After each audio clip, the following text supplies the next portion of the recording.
It is the summer of 1971 and several college students are being arrested at their homes by Palo Alto, California police and charged with armed robbery and burglary, penal codes 211 and 459.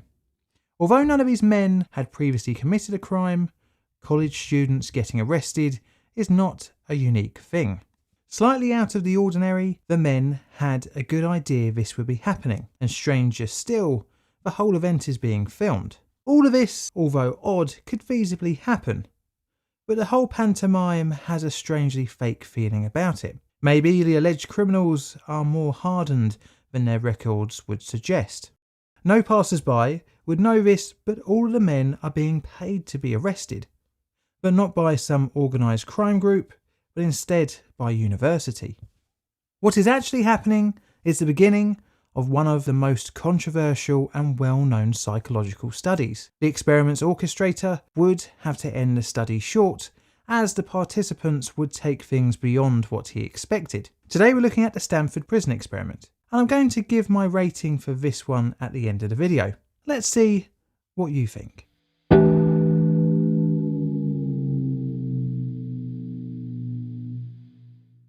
Philip George Zimbardo was born on the 23rd of March 1933 in New York, New York State, United States.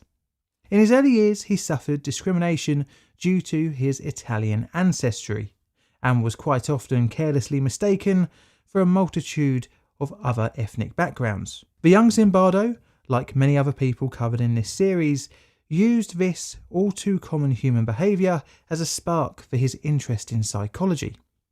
In the early 1950s, he attended Brooklyn College, graduating with a BA, boasting 3 majors in psychology, sociology, and anthropology. The next year, he went on to earn an MA, and by 1959, had also earned a PhD, both from Yale in psychology.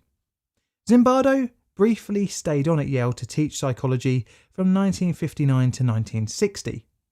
Whilst there, he married Rose Abelner and had a son in 1962. But he left Yale when offered a job as a professor at New York University, where he would stay in the role until 1967.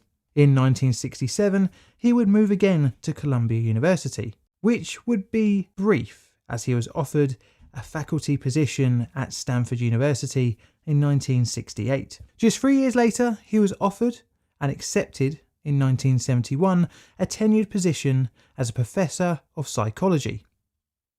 The same year, Zimbardo and Rose would divorce.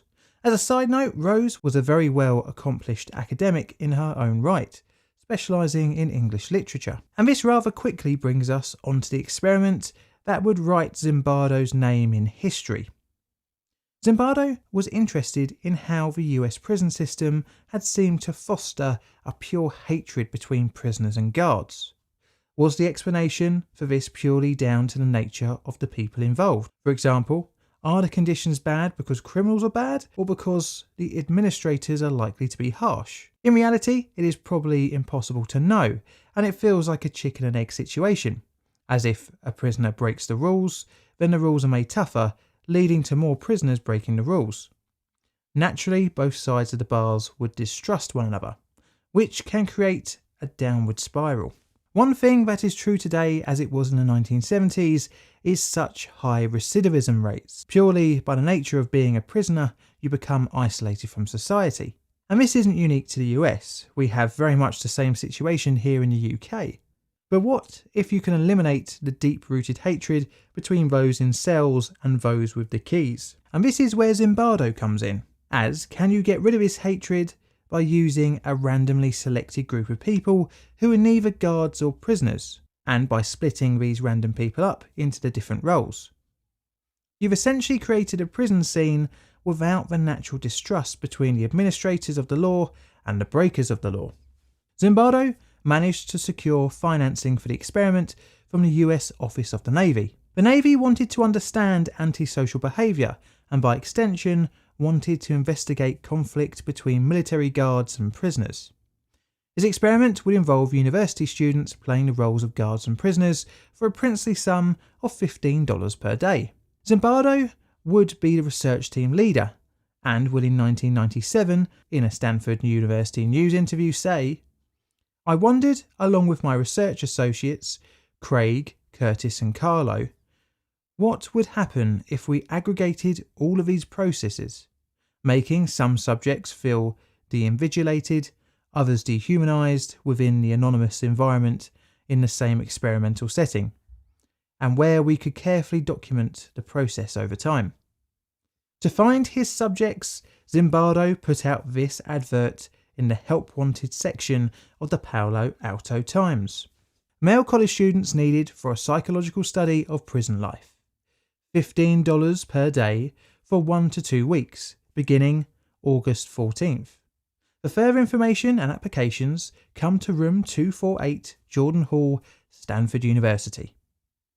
75 men would answer the ad, and after interviews and suitability screening, which set out to exclude anyone with a criminal record, mental health condition, or any other medical issues, 24 from the initial 75 would be selected. The group was predominantly white and middle class and had no apparent health, aggression, or legal issues in their life. In order to try and keep the results scientific, each participant was randomly given one of 2 roles, prisoner or guard. In total, 9 were in each group, with 3 substitutes. The group labelled as prisoners were told that they would not experience physical abuse, but would lose their civil liberties for between 1 and 2 weeks. Little else was given to them in terms of what would be expected of them, only that they would be contacted by telephone to be at their residence on a given Sunday for the experiment to begin. The guards had a little more guidance before the experiment, as they would be issued uniforms and equipment on the day before the commencement of the study. The equipment given to them consisted of a generic law enforcement inspired uniform, mirrored glasses to prevent the prisoners from making eye contact, as well as wooden batons. On the orientation day, the guards were introduced to Zimbardo, who would be acting as the superintendent, and an undergraduate research assistant who would play the role of the warden. They were told that their assigned task was to maintain a reasonable degree of order, to allow the prison to function properly, but weren't told how they could achieve this. They were told to be prepared for any unexpected incident, such as escape attempts, and they would have to write a daily shift report on guard and prisoner activities, as well as critical incident reports on any out of the ordinary event. During this time, they were told they would be responsible for the administration of meals, work, and recreational activities of the prisoners. The guards believed that the experiment was solely to see how the prisoners would act, but actually Zimbardo's team were equally interested in their approach to the prison experience, and as such, they were given deliberately vague instructions on their conduct. And to finally help immerse the guards further, they helped on the day before the study in completing the construction of the prison. Now the participants were chosen, somewhere had to be built for them to play out their new assigned roles. The university allowed Zimbardo's research team to use a part of the basement of the Stanford Psychological Department's Jordan Hall. The 35-foot-long area seemed perfect for the role, with little outside light and an essentially cut off from the outside world feel. There were 3 cells, which were originally office rooms, that could accommodate 3 participants in each, and measured at a whopping 6 by 9 feet, and was pretty cramped. Each man had a cot with a pillow, blanket and mattress, and that was it. No daylight, no clock, all of which were designed to make the prisoners lose track of time. The subjects would be locked up here for nearly 24 hours a day. Each cell also had an intercom wire set up so that experimenters could listen into conversations and also make public announcements. There was a closet that would be used as solitary confinement and measured in at a coffin-like 2 by 2 by 7 feet.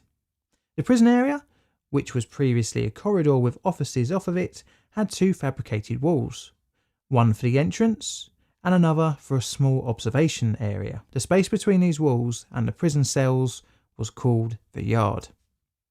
To use the toilet, prisoners were escorted blindfolded as to further disorientate them. The guards' accommodation was completely the opposite to the prisoners, with areas to change clothes after their shifts, plenty of space to move around on downtime, and plenty of opportunities for rest and relaxation. And that brings us on to the beginning of the experiment, Sunday, the 15th of August. A Palo Alto police car pulls up outside a residence. A young man is taken outside, searched, handcuffed, given their rights, and put into the back of a vehicle. Onlookers stop to see the unfolding drama, and this same scene would play out for 8 more people.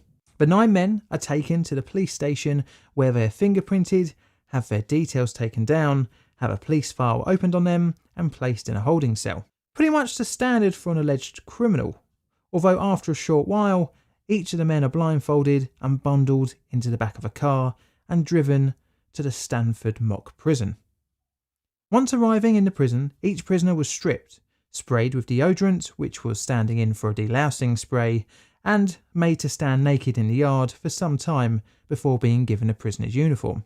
From there they were photographed for a mugshot and given an identification number. After this, the prisoner was shown to their cell and locked away, and in the process being told to remain silent. When everyone was onboarded to their new home for the next 2 weeks, the warden went to introduce themselves and read each of the men the rules of the prison, which had been created by the guards the day before. The prison rules and their ID number had to be memorised and would be asked 3 times a day during roll call, once for each guard shift. The prisoners were only to be identified by their number. This was a further effort to depersonalise each inmate. Every day, the prisoners were scheduled for work time to earn their $15 per day, and were also allowed some exercise. On top of this, 2 visit periods were allowed per week. But these rules would be modified and degrade over the course of the study.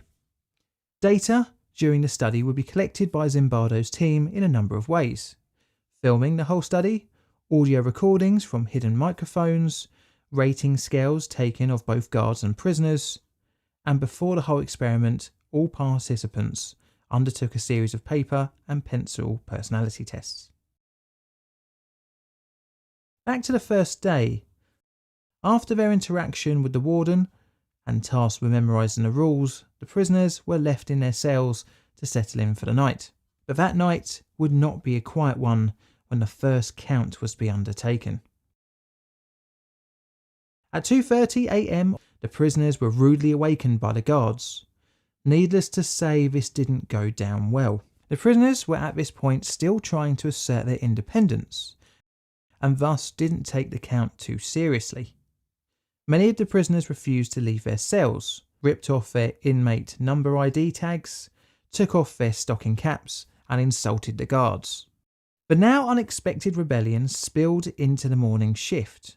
By now the prisoners had barricaded the cells with their cots. The morning guards, frustrated with the rebellion in the early hours of the second day, called up the reserve guards who were at home and insisted on the night personnel to stay on. In a surprising ramping up of violence, the guards decided to use a fire extinguisher on the prisoners in their cells to try and quell the rebellion. Further still, the guards removed all of the prisoners' clothes, removed mattresses, and sentenced the main instigators to time in the hole. The rebellion was quashed, but clearly the guards had a problem. All 9 couldn't be there all the time, so how to effectively manage the inmates' behaviour?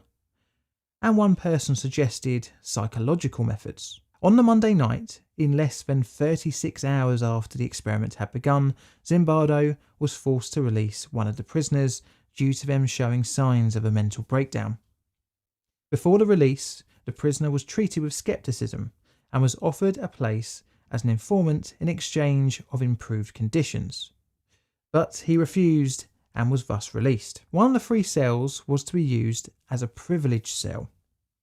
The 3 prisoners least involved in the rebellion were also given special treatment. They got their uniforms and their beds back and were allowed to wash and brush their teeth, but the other prisoners were not. On top of this, they were also allowed to eat special food in front of the others. All of this was intended to break the solidarity of the prisoners. After half a day of this, the 3 privileged prisoners were returned to the remaining inmate population. This also sowed doubt amongst the other prisoners as to whether the privileged 3 were actually informers. The prisoners were not allowed to use the toilet after lights out, and instead were provided a bucket to relieve themselves. On day 3, the Tuesday, a visit was allowed from friends and family. In order to reduce the risk of complaints from the outside world, the prisoners were cleaned, shaved and fed. Furthermore, their cells were also thoroughly cleaned. To immerse the families in the experiment, they had to register, were made to wait half an hour, and were told only 2 visitors were allowed to see each prisoner. The total visiting time was also cut to only 10 minutes and was undertaken under surveillance of a guard. Before any family members could enter the visiting area, they had to discuss their son's case with the warden. Many of the prisoners complained about the rules, but were seeming to comply. Interestingly, the family members, rather than straight up complaining at their loved one's tired and dishevelled look, actually looked to improve the situation by appealing to the superintendent. One mother said, "I'm sorry, I don't want to make any trouble, but he just seems so tired," after Zimbardo asked her what the problem was with her son. After visiting hours, a rumour had started to spread that prisoner 8612, the one that was released on the Monday, was actually only pretending that he was suffering in the prison, and that he was planning to return to do a mass breakout. Zimbardo's team, bizarrely now fully invested in the prison themselves, decided to place a new prisoner in the cell that 8612 had occupied. And this person was actually an informer. The study lead then went to Palo Alto Police Department and asked if he could have all the prisoners transferred to their jail. This request was refused due to insurance issues. Even more strangely, Zimbardo then decided to dismantle the jail immediately after the visitation, call in reinforcement guards, take all of the prisoners, place a bag over their heads and escort them in an elevator to a 5th floor storage room to be hidden away from any breakout attempt. Zimbardo was then to wait in the location of the now closed prison to confront any would-be liberator, to inform them that everyone had been sent home and that the experiment was over, only then to resume after the coast was clear. The prison break never materialised, and the rumour turned out to be just that, a rumour. Once the prison was restarted, the guards continued to act sadistically to the prisoners, by again refusing access to the toilet and forcing the men to do push-ups for hours on end. Another interesting thing the guards were doing was increasing the time it would take to do a count, from just 10 minutes on the first day to several hours. On day 4, Wednesday the 18th, Zimbardo invited a Catholic priest to the prison to assess the situation. The invited clergy member had previously been a chaplain at a Washington DC corrections facility. He interviewed each of the prisoners individually. Interestingly, half of the prisoners he spoke to introduced themselves by giving their numbers rather than their name. The priest asked each man, "What are you doing to get out of here?" When confronted with confusion from the inmates, the priest replied, if they didn't help themselves, nobody else would, that they were college students, they were bright enough to realise that they were in prison, and that the only way to get out of prison was with a lawyer. Prisoner 819 was the only one to refuse to speak to the chaplain, instead insisting for a doctor. Eventually he was convinced to come out and talk to the priest and the superintendent so that he could be diagnosed with what his problem was and what kind of medical practitioner he needed. 819 was escorted to a side room, given food and had his leg chains removed. Upon his removal, the prison guards made the remaining inmates chant, "819 is a bad prisoner." This sent 819 into a hysterical fit of crying. When Zimbardo said it was time to leave the experiment, the prisoner replied, "No, I can't leave." 819 didn't want to leave, but instead wanted to go back in to prove that he was not bad. Shocked, Zimbardo broke character of the superintendent and reassured that the whole thing was an experiment. The guards had now started using bags over the prisoners' heads as a routine form of punishment. After 819's departure, he was replaced by prisoner number 416, one of the study standbys. The fifth day marked another part of prison life, a parole hearing. The prisoners were chained together and ushered into the parole board meeting, with bags over their heads so that they could not see or talk. The parole board were formed of people none of the prisoners had seen before, and each man was asked a question: would you forfeit the money you have earned so far to be paroled? Unsurprisingly, every inmate said yes. The head of the board was Carlo Prescott, the experiment's consultant and ex-convict. Even he had embraced his new assigned role. At the end of the parole board meeting, each person was told to go back to their cell and the board would consider their request. Every one of them did so calmly that it was clear that their sense of reality was completely warped, even giving up the money, which was the sole reason for them being there in the first place. This would have been a perfect opportunity for the subjects to quit and leave, but by now were mindlessly following any order given to them. Zimbardo had now observed the guards form into three different types: good guys, who were sympathetic to the prisoners; tough but fair guards, whose orders were always within the rules of the prison's operation; and finally the sadistic, who for any reason would punish and humiliate the inmates. By now the prisoners had become completely introverted, and all bonds had broken within the cells. One final act of rebellion manifested itself in prisoner 416, whom had been a stand-in brought in the day before. He went on hunger strike. The guards tried to make him eat, but to no avail. Interestingly, his co-inmates also turned against him, seeing this last stand as an act of troublemaking. The guards, after attempting to force-feed the inmate, even roped the other prisoners into forcing him. As part of the psychological warfare, everyone in the cells was threatened with punishment unless 416 would eat. Visits from loved ones planned for the evening was taken off the table, and this was the moment the inmates completely turned on 416, screaming at him, cursing him, telling him he had to eat, even saying they weren't going to be inconvenienced by his stupid act of defiance. 416 was bundled into solitary confinement for 3 hours, even though the agreed maximum time was just 1 hour. The head guard on shift, unluckily for 416, was the most sadistic, nicknamed John Wayne.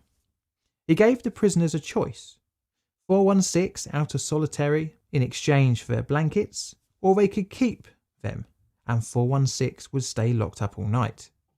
The prisoners opted to keep their blankets. During visiting time that evening, a number of inmates' parents requested Zimbardo contact a lawyer in order to get their son out of prison. A lawyer was called up and attended for interviews of each of the prisoners. The prison had completely devolved into the harshest guards' realm, with the good guards not challenging immoral acts and even enabling them. The evenings in the prison were worse for arbitrary punishment when the guards thought the experimenters weren't watching. Enter Christina Maslach, a recent PhD student and early in her professional career. She visited the prison and was very well known to Zimbardo, and in fact a year later would even marry him. She was shocked to discover the horrendous conditions of the experiment and appealed to Zimbardo, stating his lack of caring oversight and the immorality of the study. Additionally, she pointed out that Zimbardo had been changed by his role of superintendent in the experiment into someone she did not like. This, in addition to the obvious signs of deterioration of the mental well-being of the prisoners, led to the beginning of the end of the Stanford Prison Experiment. On the 6th day, Friday the 20th of August, the study was cancelled, over a week earlier than originally intended. The final day involved debriefing of both study groups. The encounter groups, as Zimbardo called them, were undertaken first with all the guards, then with all the prisoners, including those who had been released and had been invited to come back, and finally a meeting for all the guards and prisoners and staff together. This allowed the participants time to get their feelings out in the open and to start a kind of moral reconciliation between all involved. Questionnaires, similar to the ones filled out at the start of the study, were given to each participant to be filled out and posted to Zimbardo's team. Even though the experiment ended early, the full amount for the 14 days was paid to each participant, $210, roughly $1,400 in 2021 money. Finally, all participants were invited to return to the university a week later to share their opinions and emotions. And thus the experiment was over. But what of the results? Well, Zimbardo interpreted the results, but it wasn't the individual personalities of the participants, but the prison itself that shaped the outcome. After all, Zimbardo had taken, in any other way, normal people at random and merely applied different roles, be it prisoner or guard. The two groups had the same goal of entering the study, and that was to get some extra money for 2 weeks of apparently on the outset easy work. Zimbardo took the experiment as an example of situational attribution, where the environment shapes the person's actions. He compared the prison experiment to that of Stanley Milgram's study 10 years earlier, where the perceived authority of a scientist resulted in study participants administering a potentially deadly electric shock to another person. Although personality was thought not to be the reason for the way the prison experiment played out, Zimbardo did concede that the individual did affect certain outcomes, such as individual level of rebelliousness of the prisoners and the level of cruelty shown by the guards. The experiment almost immediately invited criticism for the ethical way it was conducted, exposing the prisoners to a high risk of psychological injury. The apparent chaos in which the experiment devolved into meant that Zimbardo's team's conclusions were pretty anecdotal and relied on the experimenter's subjective understanding of the individual's behaviour. The guards were actively encouraged to participate more and be more tough for the benefit of the experiment by David Jaffe, who was acting as the warden, and also subsequent attempts to recreate the results have failed. Another criticism comes from Zimbardo taking on the role of superintendent himself, which gave him the excuse of himself being influenced by the situation of the prison. His role allowed him to directly influence the outcome of the experiment, and through a thing called demand characteristics, subconsciously influence the participants to subconsciously act out the stereotypes of the roles that they were assigned. Furthermore, the advert for the participants asked for volunteers for a prison experiment and thus opened Zimbardo to the criticism of selection bias on the part of the volunteers. The BBC recreated the experiment loosely in 2002 for a TV series rather blandly called The Experiment. The results of the study failed to replicate Zimbardo's conclusions when the guards did not naturally fall into the role of creating a tyrannical prison hellscape. And interestingly, the prisoners held onto their sense of independence, resulting in camaraderie within the inmates. There was even a late experiment breakout attempt. But funnily enough, this experiment was too finished early, due to the guards and prisoners wanting to start a new, much harder Stanford-style regime.